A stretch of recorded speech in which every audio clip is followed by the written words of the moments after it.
Baik,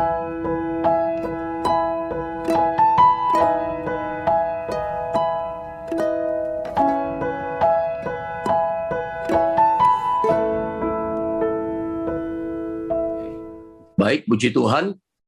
Shalom Bapak Ibu Saudara yang dikasihi Tuhan Yesus Kristus. Pertama saya mengucapkan terima kasih tentunya kepada Tuhan Yesus Kristus. Terima kasih juga kepada Ibu Gembala, Ibu Eli Kurniawati yang pada kesempatan ini boleh memberikan kesempatan saya satu kehormatan untuk saya bisa sharing, berbagi pengajaran firman Tuhan.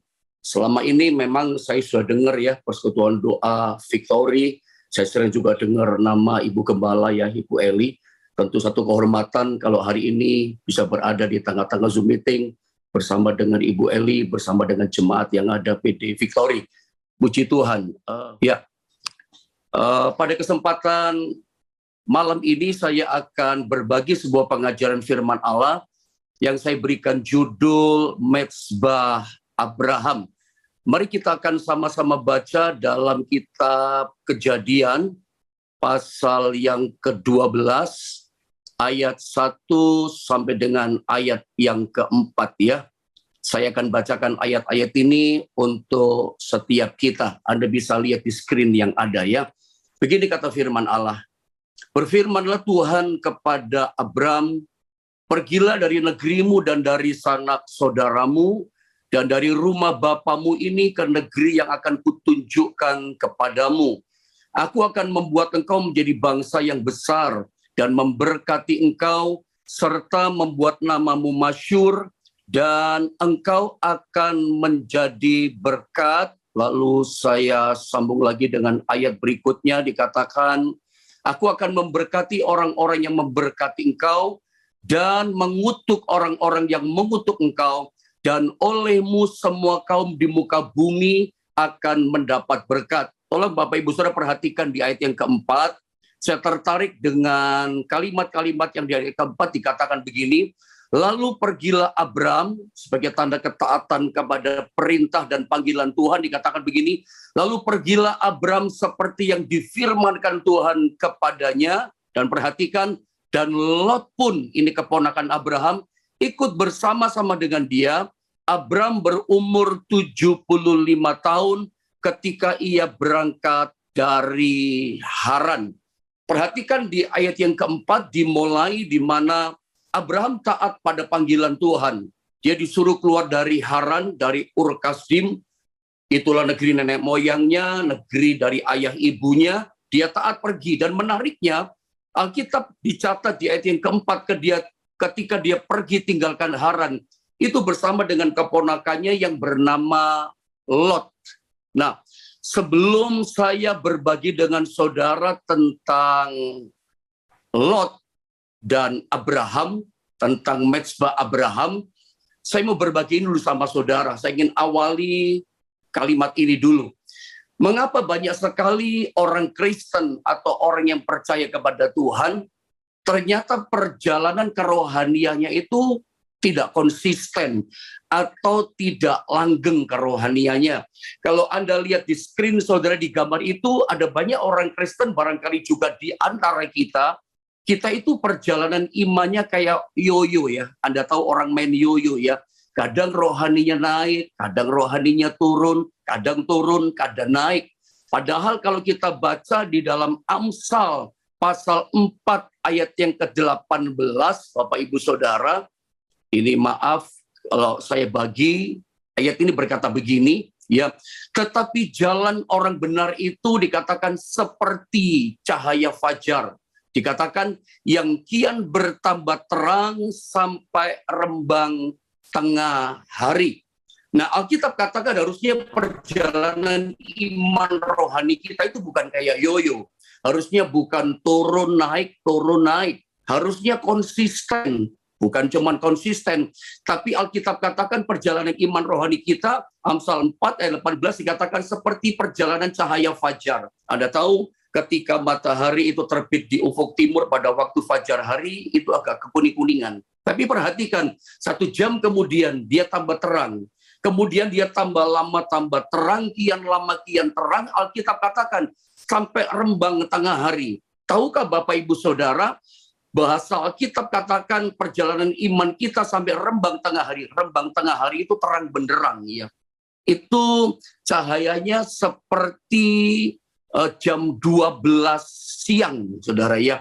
Seperti itulah yang namanya cahaya matahari. Harusnya Alkitab katakan kehidupan kita itu mengalami pertumbuhan. Saya yakin, saya sangat percaya sekali bahwa seharusnya yang kita butuhkan itu bukan hanya rohani yang stabil.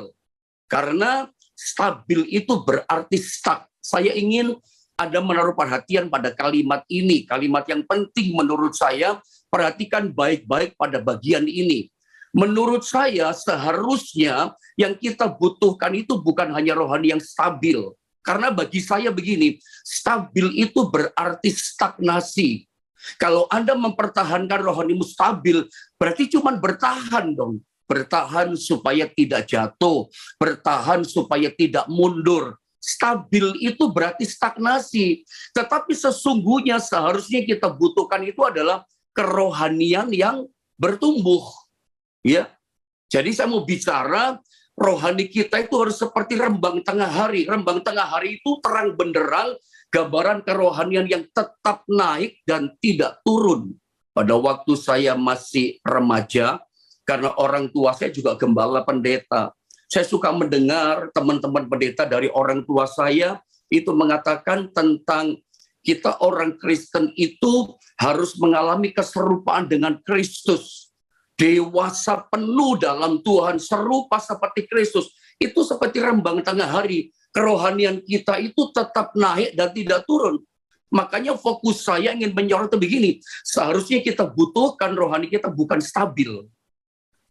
Ada banyak kita, kalau kita baca kitab Wahyu pasal 2, di mana Tuhan mengkoreksi jemaat Efesus, Bapak Ibu Saudara. Anda tahu apa yang Tuhan soroti?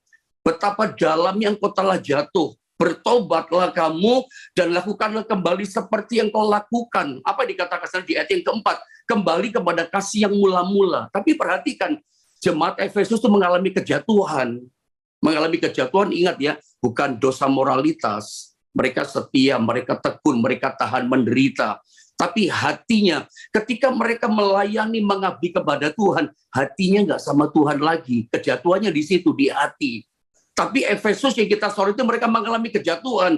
Makanya Alkitab katakan bertobat kamu kembali kepada kasih yang mula-mula. Nah, ada banyak kita, permisi bicara, maafkan saya, kita seringkali memakai kasih mula-mula itu ketika kita udah lama datang ke gereja. Kristen puluhan tahun, masa sih kita Kristen udah 10 tahun, 20 tahun kita selalu kembali kepada kasih yang mula-mula. Kasih mula-mula itu adalah kasih pertama kali ketika kita mengalami perjumpaan dengan Tuhan. Ketika kita mengatakan menyanyi aku mengasihi engkau Yesus, kita langsung nangis. Kenapa sih kita jadi cengeng? Karena kita merasakan kasih Tuhan itu luar biasa. Orang tua kita, papa mama kita memang mencintai kita. Tapi kita merasakan cintanya Tuhan, cinta mula-mula itu lebih besar, lebih luar biasa dari cintanya papa mama kita. Kita merasakan kita yang dulu hidupnya nggak karuan, tapi Tuhan cintai kita. Makanya kita cengeng, gampang menangis. Itu cinta mula-mula. Baru kita dalam batin kita pengen ini, Tuhan jawab. Baru berdoa satu kata, Tuhan kasih. Itu cinta mula-mula. Pertama kali ketika kita mengalami perjumpaan dengan Tuhan. Saya mau tanya, lalu apakah setelah kita 10 tahun, 20 tahun, sekian puluh tahun percaya pada Tuhan, selalu alasan kita kembali kepada cinta mula-mula? Harusnya rohani kita makin bertumbuh melebihi cinta mula-mula dong. Anda setuju dengan saya? Iya. Harusnya kita itu tambah hari, tambah cinta Tuhan, tambah hari, tambah mengasihi Tuhan, melebihi cinta mula-mula ketika kita pertama percaya pada Tuhan. Makanya fokus saya, kita jangan hanya bertahan pada stabil rohani kita. Stabil itu artinya hanya bertahan. Itu stagnasi, Bapak Ibu Saudara. Hanya bertahan tidak jatuh, bertahan tidak mundur. Harusnya kehidupan rohani kita itu bertumbuh. Ya, makin dewasa penuh, bertumbuh sampai rembang tengah hari. Pertanyaannya adalah, mungkinkah gitu ya, Mungkinkah gitu yang namanya kerohanian kita itu makin hari makin bertumbuh, makin hari makin naik sampai rembang tengah hari, terus bertumbuh sampai puncak. Mungkinkah seperti itu? Saya jawab, sangat mungkin. Sangat mungkin, Bapak Ibu Saudara. Kenapa sangat mungkin? Kalau Anda perhatikan gambar berikutnya, apa itu lumrah bagi orang percaya? Kalau kehidupan rohani kita itu kayak yoyo ya, kadang naik, kadang turun seperti yoyo. Apakah di mata Tuhan itu lumrah? Apa di mata kita orang percaya beriman, apakah turun naik itu lumrah? Saya yakin enggak. Ingat, seperti saya katakan dari awal, seharusnya kehidupan kerohanian kita itu tambah hari, tambah naik. Nah, sebab itu hari ini saya akan sama-sama ajak Anda semua, kita sama-sama belajar dari rahasia dua tokoh perjanjian lama, rahasia kesuksesan, keberhasilan dua tokoh perjanjian lama. Yang satu bernama Abraham, yang kedua bernama Lot. Saya beri nama dua-duanya sukses. Dua-duanya berhasil. Abraham berhasil, Lot berhasil. Mari kita lihat kunci pertama daripada keberhasilan tokoh yang bernama Abraham. Kita lihat ayat ini dulu. Apa rahasia kesuksesan Abraham? Yang kita lihat pertama ini dulu saya baca ya. Kejadian pasal 12 ayat 7 sampai 8. Dikatakan begini. Ketika itu Tuhan menampakkan diri kepada Abram dan berfirman, aku akan memberikan negeri ini kepada keturunanmu. Perhatikan kalimat ini baik-baik. Maka apa saudara? Didirikannya di situ mezbah bagi Tuhan. Kita menemukan kata Abraham membangun, mendirikan mezbah bagi Tuhan yang telah menampakkan diri kepadanya. Sambung ayat yang ke-8 dikatakan begini. Kemudian ia pindah dari situ ke pegunungan di sebelah timur Betel. Saya berhenti dulu di sini.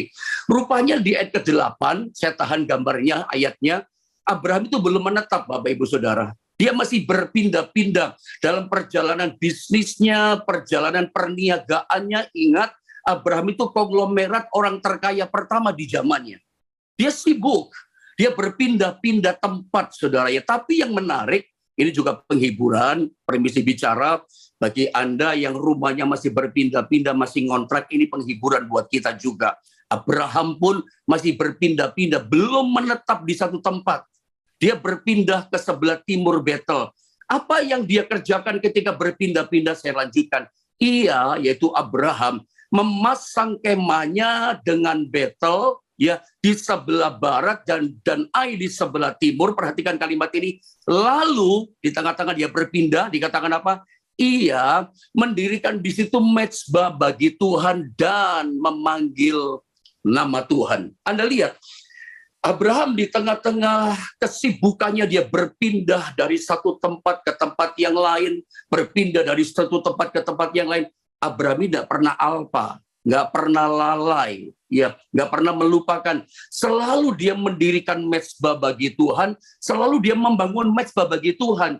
Orang yang bernama Abraham ini kesukaannya membangun mezbah, mendirikan mezbah bagi Tuhan.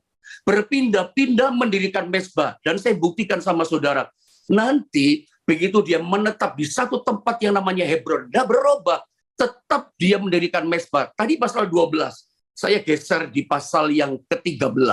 Apa yang kita temukan di pasal 13? Mari Anda lihat ayat ini. Saya firman pengajaran, jadi saya bawa surat ayat, menerangkan ayat, saudara ya. Ayat 18 dalam Kejadian 13, perhatikan.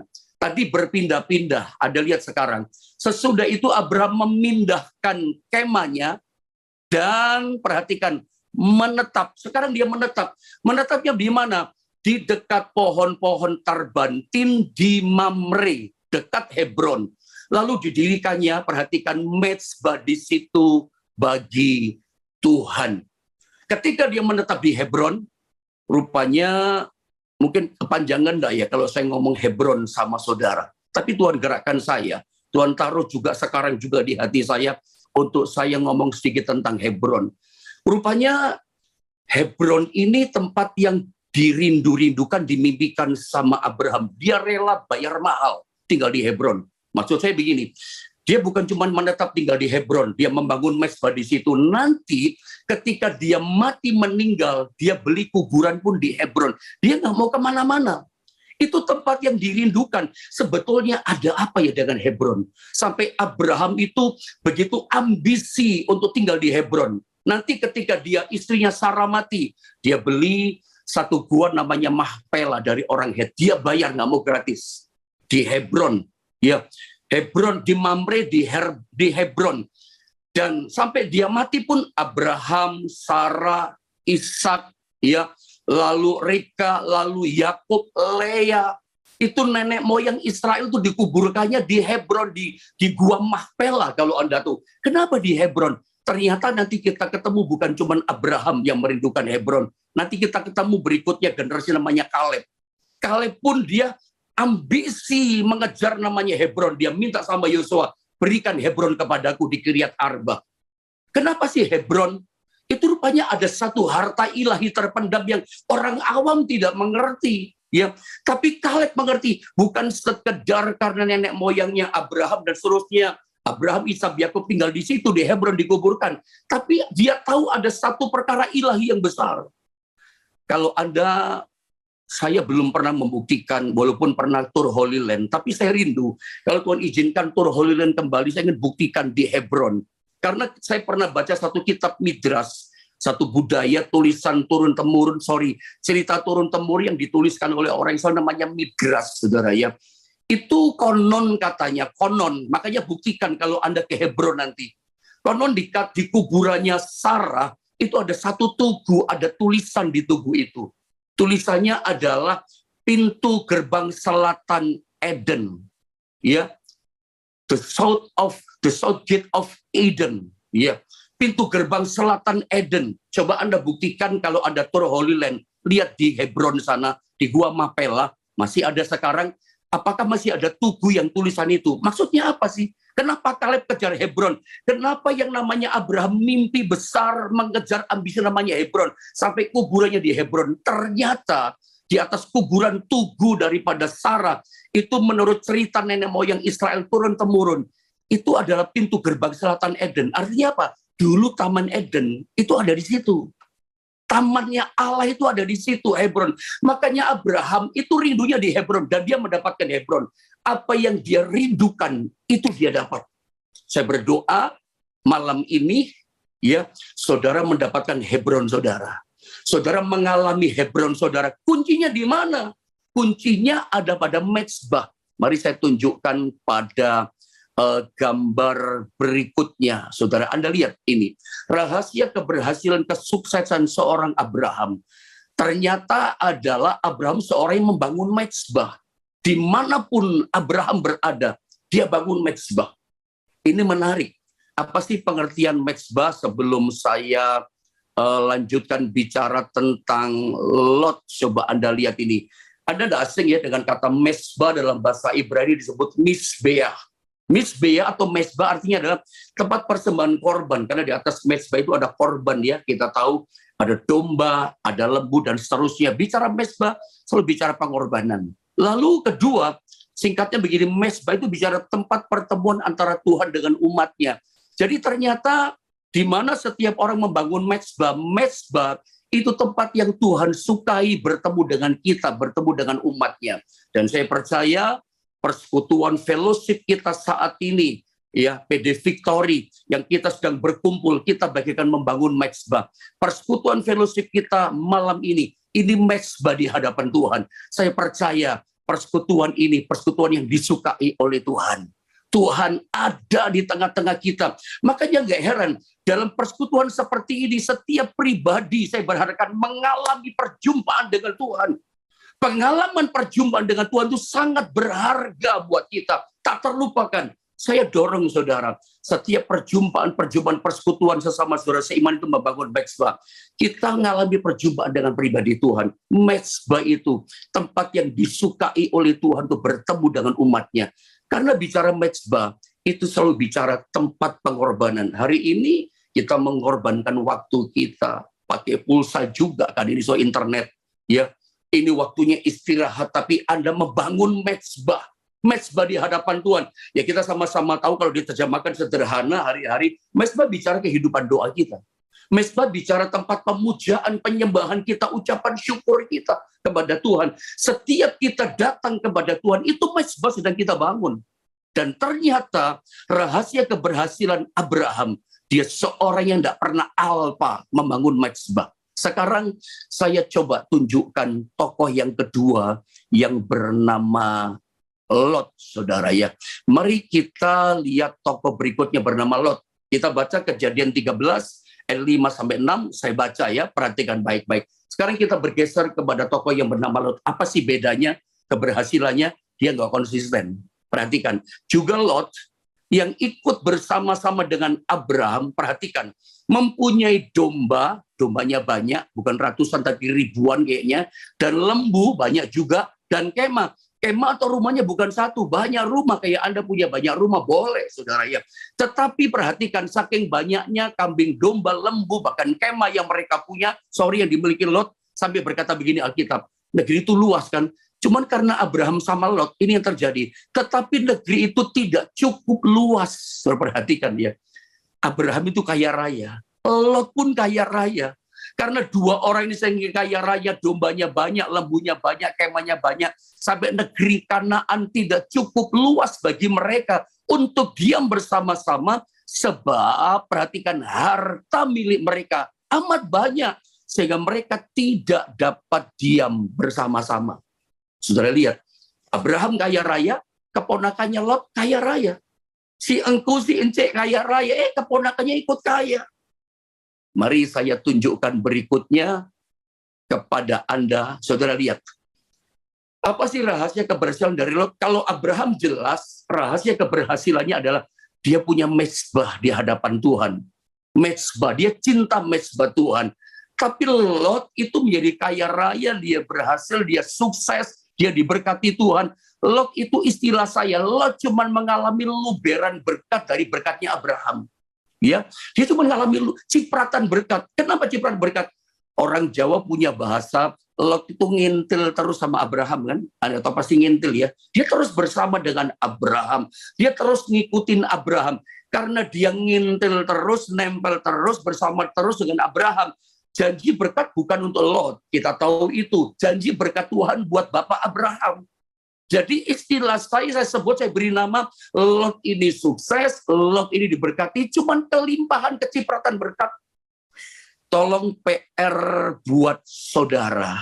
Kalau Anda perhatikan ini saudara ya. Kitab Kejadian, perhatikan screen ini bagian penting supaya kita bisa membedakan. Kitab Kejadian tidak pernah ya mencatat satu kali pun Lot itu mendirikan mezbah. Coba PR buat saudara. Tolong baca kisah tentang Lot di Kejadian boleh, atau kalau Anda menemukan cerita tentang Lot di mana lagi, coba baca. Saya percaya saya udah baca berulang-ulang, saya udah cari, dan ternyata saya tidak menemukan Lot itu pernah mendirikan mezbah. Lot pernah membangun mezbah, doa, pujian, penyembahan baik itu tidak ada, saudara ya.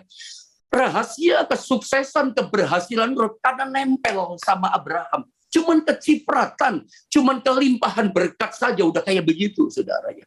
Dia nggak punya mezbah. Makanya apa sih yang saya mau coba sampaikan kepada saudara dari kisah ini? Mari perhatikan ini dalam gambar berikutnya.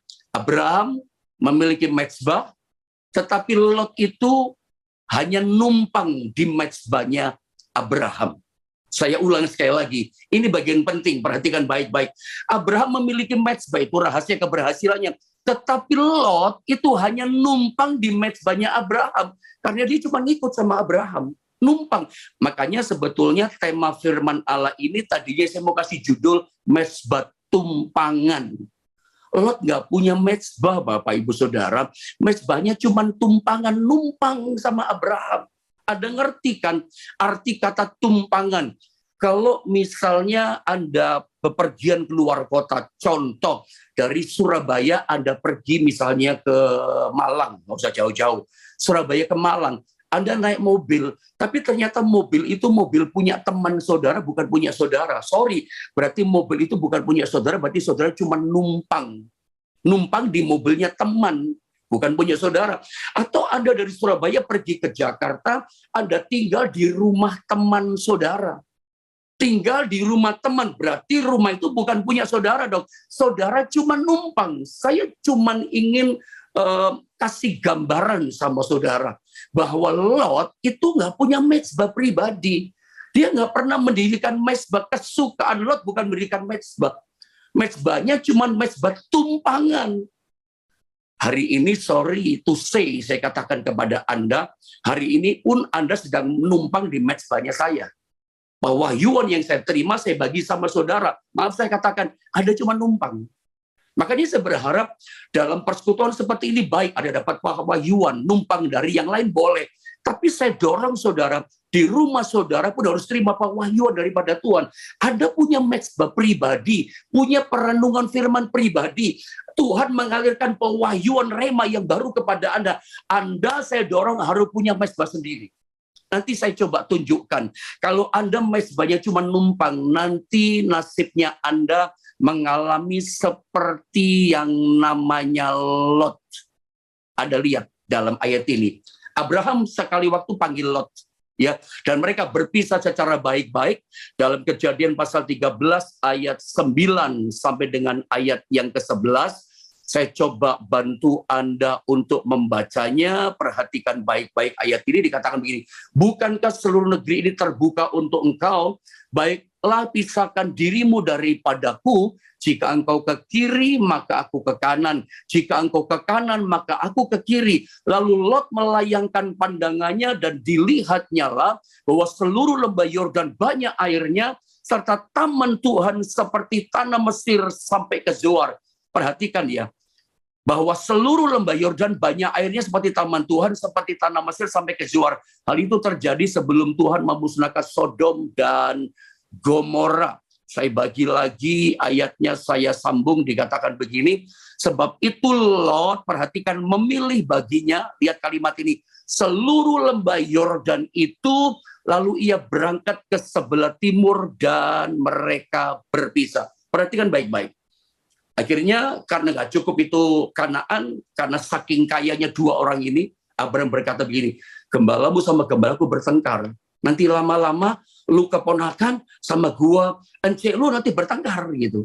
Jangan kita bertengkar, diketawain sama penduduk asli sini. Sudah, kita berpisah saja. Kalau aku ke kiri, kamu ke kanan. Kalau kamu ke kanan, aku ke kiri. Kamu ke barat, aku selatan, dan seterusnya.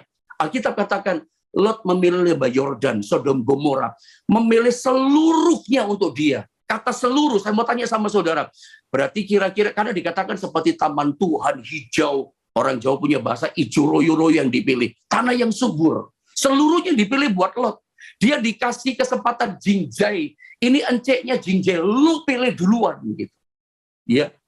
Lot pilih yang terbaik. Suatu juga saudara, kalau saya berkata kepada Anda, Lot ini serakah. Sorry kata-kata saya, kurang ajar sama engkunya, sama enceknya. Saya yakin yang dipilih Lot itu yang baik, yang terbaik. Seluruhnya diambil sama dia. Berarti dengan kata lain, Abraham itu mendapat tempat yang kurang baik, yang kurang bagus tempatnya. Ini pewahyuan yang saya dapatkan. Tetapi meskipun Abraham mendapat tempat yang gak baik, semua yang baik sudah diambil seluruhnya sama si serakah namanya Lot. Tapi heran, Abraham tidak panik. Abraham tidak takut dapat tempat yang tidak baik. Abraham tidak cemas. Di sini pewahyuan saya dapatkan begini, bahwa orang itu kalau punya mezbah di hidupnya, suka membangun mezbah doa, suka membangun mezbah pujian, penyembahan dekat dengan Tuhan, tempat itu nggak masalah buat dia. Tadi kayaknya Bapak Fran tadi menaikkan pujian tadi ya. Pujian, salah satu pujian saya tangkap luar biasa. Lembah yang berlembah air mata, Tuhan bisa ubah menjadi lembah yang bermata air. Saudara tahu, yang namanya mata air itu nggak ada di lembah, itu mustahil. Mata air itu selalu adanya di puncak gunung yang tinggi, dari atas turun ke bawah. Nggak mungkin namanya mata air ada di lembah. Tapi kita lihat, yang nggak mungkin jadi mungkin, yang mustahil jadi nggak mustahil. Meskipun di lembah, Tuhan bisa ubah yang namanya lembah di bawah. Tempat yang namanya air mata, Tuhan bisa rubah menjadi tempat yang bermata air. Abraham nggak panik. Kenapa? Orang yang punya mezbah itu cirinya begitu. Itu pewahyuan rema yang saya dapatkan. Makanya saya rindu, Anda jangan cuma mezbahnya tumpangan. Ada banyak orang berkata begini, Pak Pendeta, dulu saya itu on fire loh Pak. Dulu saya dipakai Tuhan Pak. Saya diurapi Tuhan dulu. Diurapi. Kalau sekarang nggak diurapi, saya curiga Anda itu hanya on fire dengan dekat orang yang on fire. Anda begitu dipakai Tuhan merasa menyala-nyala. Karena engkau dulu dekat dengan orang yang menyala-nyala. Engkau dekat dengan mezbah tumpangan orang yang diurapi Tuhan. Begitu Anda berpisah dengan dia. Seperti Lot berpisah dengan Abraham. Pengurapannya hilang. On fire-nya hilang. Jadi dingin. Karena apa? Cuma numpang pengurapan. Cuman punya mezbahnya mezbah tumpangan. Saya tidak ingin di hari-hari sukar ini engkau tidak punya mezbah. Engkau cuman hanya numpang di mezbah gembalamu. Walaupun gembala saudara saya tahu dipakai Tuhan dengan luar biasa di hari-hari ini. Ya, kita menghormati beliau. Tapi Anda tidak boleh hanya pinjam mezbah tumpangan. Kamu harus punya mezbah sendiri.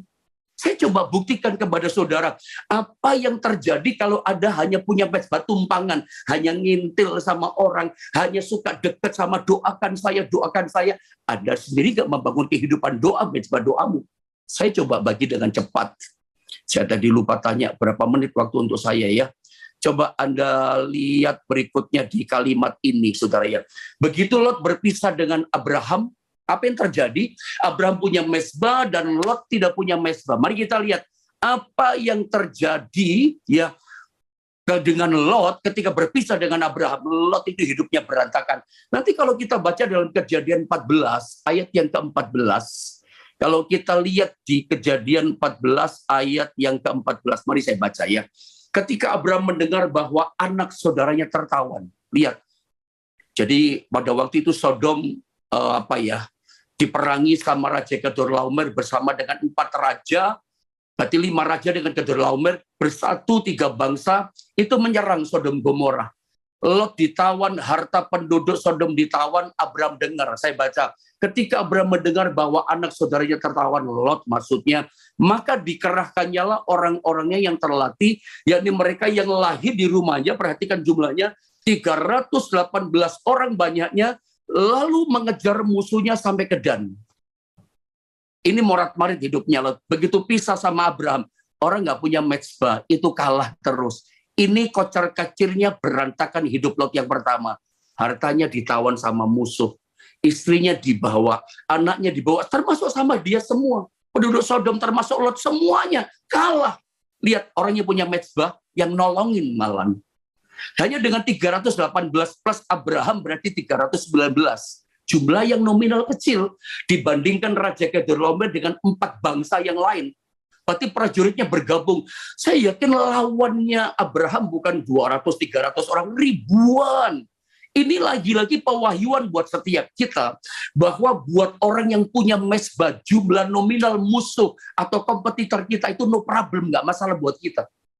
Dagang sekarang kompetitornya besar, ada pemodal besar, ada saingan besar. Tapi saya yakin orang yang membangun mezbah doa dalam hidupnya punya kedekatan, suka memuja Tuhan, dia cinta Tuhan, dia bertumbuh dalam Tuhan, hidup dalam mezbah Tuhan.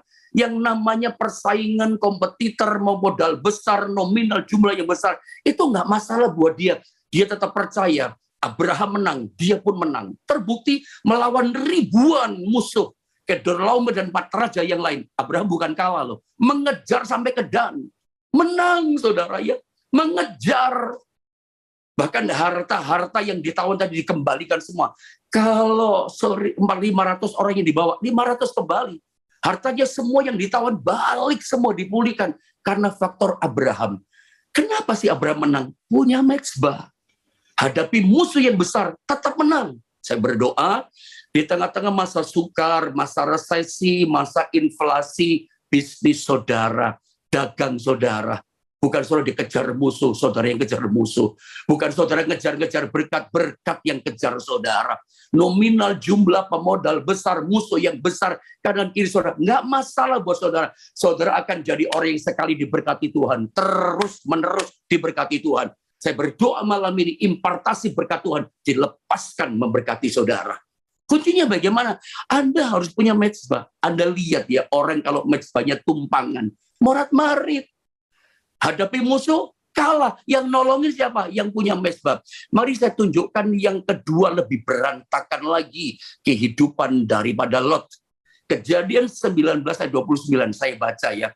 Ini Sodom Gomora ditunggang balikkan oleh Tuhan. Demikianlah pada waktu Allah memusnahkan kota-kota di lembah Yordan dan menunggang balikkan kota-kota kediaman Lot, Sodom Gomora. Maka Allah ingat kepada Abraham. Yang diingat bukan Lot, yang diingat selalu Abraham. Kenapa? Abraham itu cinta Tuhan. Abraham itu orang yang punya mezbah di hadapan Tuhan. Kenapa sih orang punya mezbah di cinta Tuhan? Nanti saya tunjukkan. Tapi yang diingat Abraham, saya percaya di masa sukar, masa sulit, yang Tuhan ingat adalah saudara. Kenapa? Tuhan cinta kepadamu. Makanya selalu saya katakan begini, buat Tuhan punya alasan bahwa Tuhan punya alasan mencintai saudara. Buat Tuhan punya alasan bahwa memang Tuhan punya alasan memberkati saudara. Alasannya apa? Anda punya mezbah. Yang diingat Abraham, yang diingat saudara. Lalu dikeluarkannya Lot dari tengah-tengah tempat yang ditunggang balikkan itu. Saudara, peristiwa yang kedua ini, itu betul-betul morat-marit. Istrinya jadi tiang garam. Untung anaknya 2 selamat, perempuan, Lot juga selamat. Tapi tahukah Anda, dia selamat pun karena apa? Karena mezbah doanya Abraham. Anda ingat kan, dia tawar-menawar. Kalau 50 Tuhan, kayak 40 Tuhan, 10 Tuhan, aku selamatkan, kata Tuhan. 10 orang saja nggak ada loh yang menyembah Tuhan punya mezbah di Sodom Gomora, termasuk Lot. Anda tahu, kalau Lot selamat 2 anaknya, itu karena mezbah doanya. Abraham berdoa buat Lot. Ya, yang diingat Abraham, yang dipandang Tuhan itu adalah Abraham, bukan Lot. Dan Anda tahu, kalau misalnya Abraham tidak berdoa dengan mezbah doanya untuk Lot, Lot itu jadi barbeque ya, terbakar di situ, angus ya. Jadi daging panggang yang angus. Bahkan Anda tahu, Lot itu ketika berpisah dengan Abraham, kaya raya konglomerat. Domba banyak, lembu banyak, kemah banyak. Dengan harta yang banyak, kaya raya. Dia masuk Sodom Gomora. Anda tahu ketika dia keluar dari Sodom Gomora, nggak bawa apa-apa. Harta habis, cuman baju melekat di badan. Itu pun udah gosong-gosong kali, saudara. Udah nggak punya apa-apa. Hancur loh. Lihat, nasibnya orang nggak punya mezbah. Kayak Lot. Orang lain sukar, dia ikut sukar. Tapi lihat Abraham, sebetulnya tahun berapapun sama saja ya. Walaupun ada tafsiran, prediksi dari ahli ekonomi 2023 tahun yang gelap, inflasi, resesi.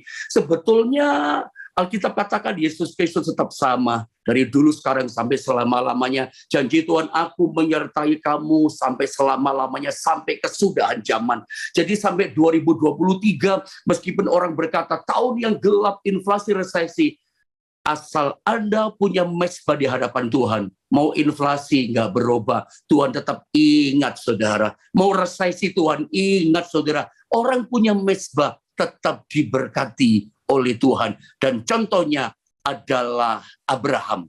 Mari bagian hal-hal yang terakhir saya mau bagi sama saudara. Mengapa membangun mezbah itu penting? Mari kita lihat ayat yang terakhir, Keluaran pasal 20 di ayat yang ke-24. Mari saya bagi kalimat-kalimat firman ini sama saudara. Perhatikan ayat ini. Kau buatlah bagiku mezbah. Apa sih pentingnya mezbah? Kenapa pendeta kita mesti bangun mezbah keluarga, mezbah pribadi, doa pemujaan kepada Tuhan? Ini pentingnya ya. Kau buatlah perintah Tuhan bagiku mezbah dari tanah dan persembahkanlah di atasnya korban bakaranmu. Mezbah selalu bicara korban. Dan korban keselamatanmu, lihat kambing dombamu dan lembu sapimu. Pada setiap tempat yang kutentukan jadi tempat peringatan bagi namaku. Perhatikan, kalau ada mezbah apa yang terjadi? Apa pentingnya mezbah? Aku akan datang kepadamu. Jadi kalau Anda mau diingat sama Tuhan, selalu Tuhan datang sama saudara. Anda bayangkan, kalau Tuhan datang sama kita, ya bahkan dan memberkati engkau, saya gabungkan.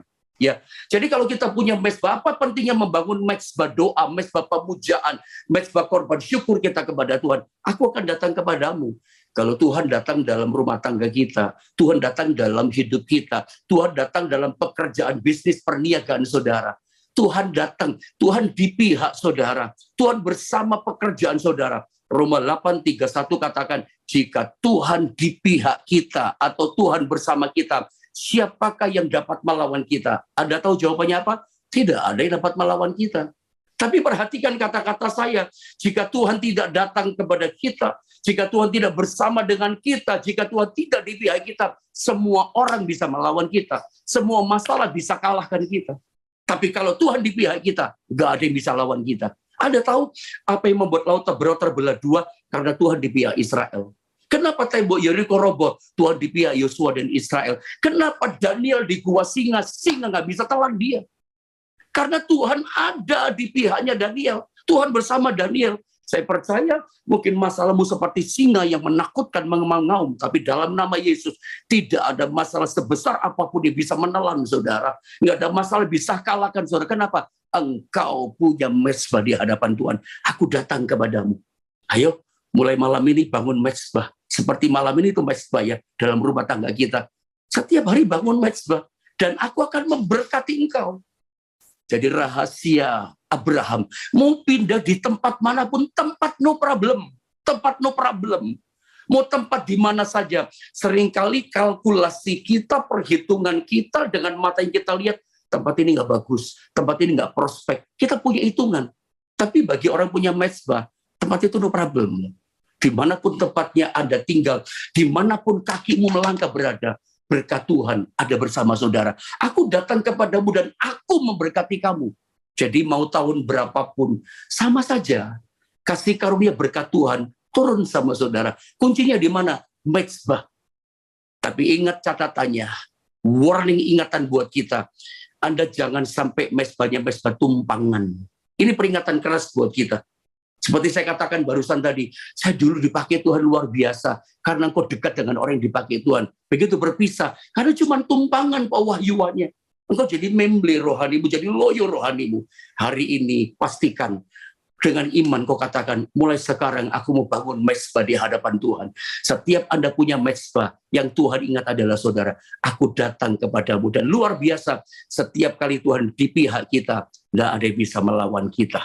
Kiranya sharing pengajaran firman Allah ini boleh jadi berkat buat setiap kita. Saya kembalikan waktu selanjutnya kepada yang bertugas atau kepada host Tuhan memberkati kita semua. Terima kasih ya kepada Bapak Ibu Saudara. Terima kasih juga kepada Ibu Gembala, Ibu Eli. Tuhan berkati kita semua. Tuhan berkati.